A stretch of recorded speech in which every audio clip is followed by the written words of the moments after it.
Assalamualaikum friends, welcome back to my channel doctor की diary. This is doctor फरार Rahman with another social issue.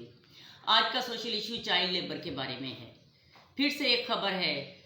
कुछ अरसे के बाद एक इशू खड़ा होता है। किसी बड़े सरकारी अफसर, किसी जस्टिस या किसी बिजनेसमैन या किसी बैंकर के घर में, किसी सनतकार के घर में काम करने वाली छोटी बच्ची पे तशद्दुद का इशू खड़ा होता है। कुछ दिन बड़ा शोर हंगामा होता है, बातें होती हैं, सोशल मीडिया पे पोस्टें होती हैं, लिखा जाता है, बोला जाता है और उसके बाद खामोशी छा जाती है।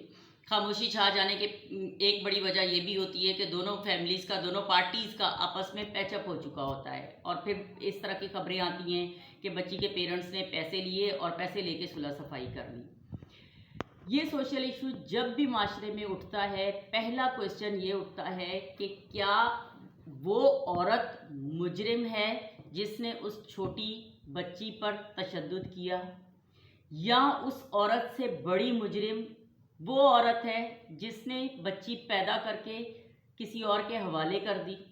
क्या आप इससे लेबर भी लें, अपने घर में काम भी करवाएं और इस पर तशद्दुद भी करें। जानवर को भी ये पता है कि मैंने अपने बच्चे को बुरे हालात से बचाना है, मैंने अपने बच्चे की परवरिश करनी है। अगर मैंने उसको पैदा किया है तो उसको खिलाने की जिम्मेदारी मेरी है। जंगल में रहने वाले जानवर और परिंदे भी अपने बच्चों को बड़े जानवरों से और जिनसे नुकसान पहुंचने का अंदेशा होता है उनसे बचा के रखते हैं। इंसान को क्या शऊर चाहिए ये बात सोचने या समझने के लिए कि हमने अपने बच्चों की हिफाजत करनी है, इनको हमने खिलाना है और इनको हमने माशरे के दरिंदों से बचा के रखना है।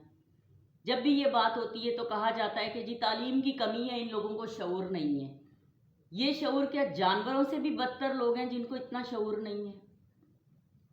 जबकि हकीकत ये है कि बहुत बड़ी तादाद में ये जो तबका है, लेबर तबका, ये बच्चे पैदा ही इसलिए करता है कि उनसे मजदूरी कराई जाए, उनसे लेबर कराई जाए।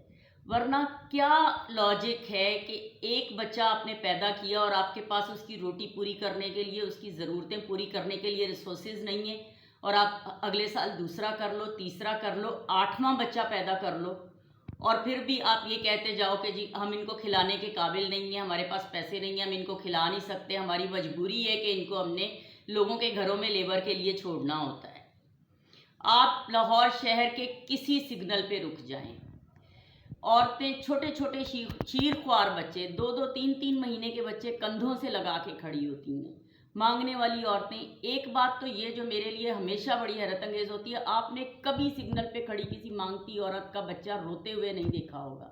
2-3 महीने का बच्चा कंधे से लगा के खड़ी हुई होती हैं, उस बच्चे को नींद की दवाई पिलाई होती है सारा दिन। यानी उन बच्चों को बचपन से ही ड्रग का आदी बना देती हैं और उसके बाद जैसे ही वो 14-15 साल, 13 साल, 12 साल की उम्र के हुए, उनको लड़कियां हैं तो लोगों के घरों में काम करने के लिए लगा दिया, लड़के हैं तो उनको दुकानों पे, मैकेनिक की दुकानों पे मिस्त्री बना दिया, मजदूर बना दिया, वहाँ काम के लिए लगा दिया और फिर कहते हैं कि चलो रोज़ की 500 रुपये मजदूरी ही लेके आएगा ना।